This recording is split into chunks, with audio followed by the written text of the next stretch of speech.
ఇప్పుడు వాక్యాన్ని చూద్దాము. అక్కడ మనం చదవబడిన దాంట్లో ఏముంటుంది అంటే, దేవుని యొక్క కనికరము తరతరములు కూడా ఉంటుందంట. ఆ మాట ఉందా? అక్కడ ఉందమ్మా, చదవండి. అదే ఉందా? దేవునికి స్తోత్రం. ఒక్కసారికి కాదు, ఎల్లకాలము. ఈ మనుషుడు ఒక్కడే ఉన్నంత కాలము కాదు, ఈయనకు సంబంధించినటువంటి మనుషులు ఉన్నంత కాలము కూడా ఆ మాట ఎప్పటికీ కూడా ఉంటుంది. బెస్ట్ ఎగ్జాంపుల్, ఒకవేళ ఆయన మాట తరాల వరకు ఎలా ఉంటుందన్నో చిన్న ఎగ్జాంపుల్ చెప్తాను, చూద్దాం. సారేపాతు విధవరాలు కావడం. ఎవరావిడ? ఆవిడ పరిస్థితి ఏమిటంటే, తనకు భర్త లేడు, ఒక్కగానొక్క కొడుకు. పరిస్థితి మనకి పెట్టేవాళ్ళు లేరు. ఈ కరువు మనకొక్కరికే ఉందా అని అంటే, ఒకవేళ ఈ కరువు మనకొక్కరికే ఉంటే ఆ పక్క వారింట్లో ఒక రోజు తినొచ్చు, ఈ పక్క వారింట్లో ఒక పూట తినొచ్చు, ఇంకో వారింట్లో ఒక పూట, అలా ఆలోచన చేయొచ్చు. కానీ ఈవిడ డైరెక్ట్ గా చచ్చిపోదాము అనేటువంటి నిర్ణయం తీసుకుందనంటే, కరువు ఆవిడ ఒక్కదానికే వచ్చింది కాదు, అందరి కుటుంబ జీవితంలో కూడా కరువు. 3.5 సంవత్సరములు కూడా ఆ కరువు అలానే ఉంది. ఈ మాటలు నేను ఎందుకు మీకు జ్ఞాపకం చేసుకుంటున్నానంటే, తరాలు వరకు ఉండు అనే మాట కొరకు ఈ మాటను మేము ముందుకు తీసుకుని వచ్చాను. అయితే ఒక యాజకుడికి ఆవిడ పెట్టినటువంటి భోజనమును బట్టి, యాజకుడి కడుపు నింపినందును బట్టి, ఆ కుండ ఏదైతే ఉందో, నూనె పోసేటువంటి పాత్ర ఏదైతే ఉందో, ఈ 3.5 సంవత్సరములు కూడా అది అయిపోయినట్లుగా బైబిల్లో లేదు. దేవునికి స్తోత్రం. దాని పని ఎంతవరకు అయితే ఉందో అంతవరకు కూడా ఆ నూనెను, అంతే అంటారా? దీవించబడ్డం అంటే నిండిపోవాలి. నిండిపోవడమా నిండిపోవడమా చెప్పాలి. ఇది నిండితే సరిపోతే, నిండి పడిపోయేంతగా అలా ఉంటే మనకు బెస్టా చెప్పాలి. మీరేమనుకుంటున్నారో చెప్పాలి, నేను తెలియాలి. అమ్మ వినండి, మీరేమనుకుంటున్నారో తెలియాలి. దేవుని ఆశీర్వాదము మనకి ఎలా రావాలని అంటే, ఇది నిండి పోతే సరిపోతా, నిండిపోతే సరిపోద్దా? నిండిపోవాలి. మరి ఇప్పుడు ఇది నిండిపోయింది, నా అవసరం కోసం నేను తీసుకున్నాను, మరి తరిగిపోతుందా? తరిగిపోద్దా? లేదు. జేబులో ఉన్నటువంటి ఖజానా నా అవసరం కోసం పొద్దున్న, సాయంత్రం, మధ్యాహ్నం దేనికో దానికి ఖర్చు చేస్తామా లేదా? ఇప్పుడు ఖర్చు చేస్తున్నప్పుడు ఇది నిండిపోతుందా లేకపోతే తరుగుతా ఉందా? దేవునికి స్తోత్రం.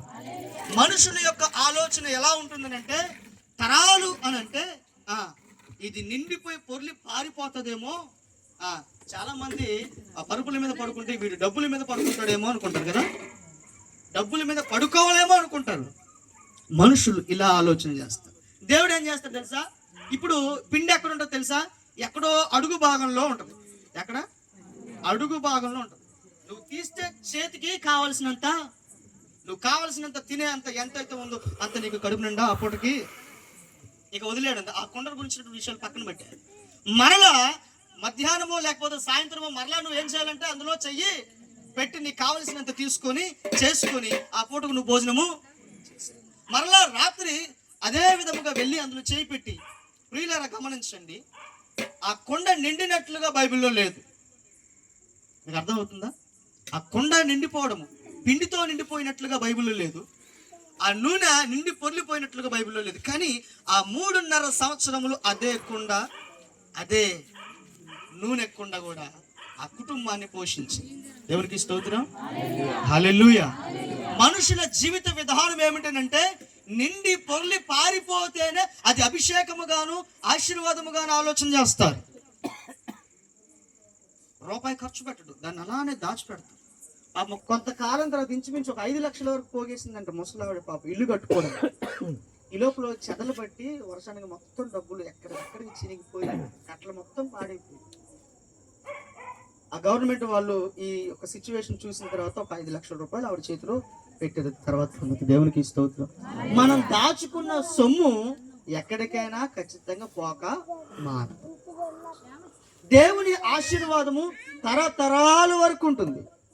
ఎప్పటి వరకు ఉంటుందంటే అది అన్లిమిటెడ్. ఇప్పుడు మనం ఫోన్లో రీఛార్జ్ చేస్తాం చూసారా, ఒక రోజుకి ఒకరు 1 GB నెట్ రీఛార్జ్ చేసుకుంటే, ఒకరు 1.5 GB చేసుకుంటే, ఒకరు 2 GB చేసుకుంటే, ఒకడు ఎంత వాడినా నాకు సరిపోవట్లేదంటే వాడు ఫుల్ అన్లిమిటెడ్ రీఛార్జ్ చేసుకుంటాడు. ఎందుకు? 24 గంటలు మూతి అందులోనే ఉంటుంది కాబట్టి. తిన్నా తినకపోయినా 24 గంటలు ఎక్కడ ఉంటుంది?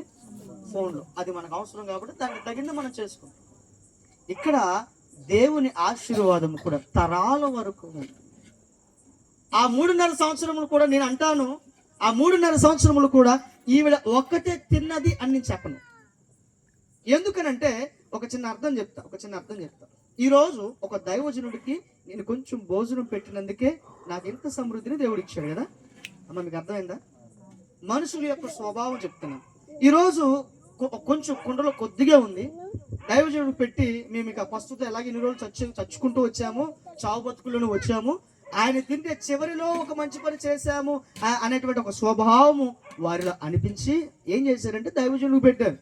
ఆ తర్వాత వీరు చేసుకోవడం ప్రారంభించారు. ఆవిడ గమనించింది, ఓహో ఆయనకు పెట్టినందుకు గాను నా కడుపు నిండింది, ఇప్పుడు నా కుటుంబం ఆశీర్వదించబడింది కనుక ఇప్పుడు దీనిని మరొకరికి పెడితే మరికొంత ఆశీర్వాదం నాకు, అది మీకు అర్థమయ్యే భాషలో నేను చెప్తా. నా దగ్గర ఒక 10,000 రూపాయలు ఉన్నాయి, చెప్పండి మీకు అర్థమయ్యే విషయంలో చెప్తా. నా దగ్గర 10,000 ఉన్నాయి.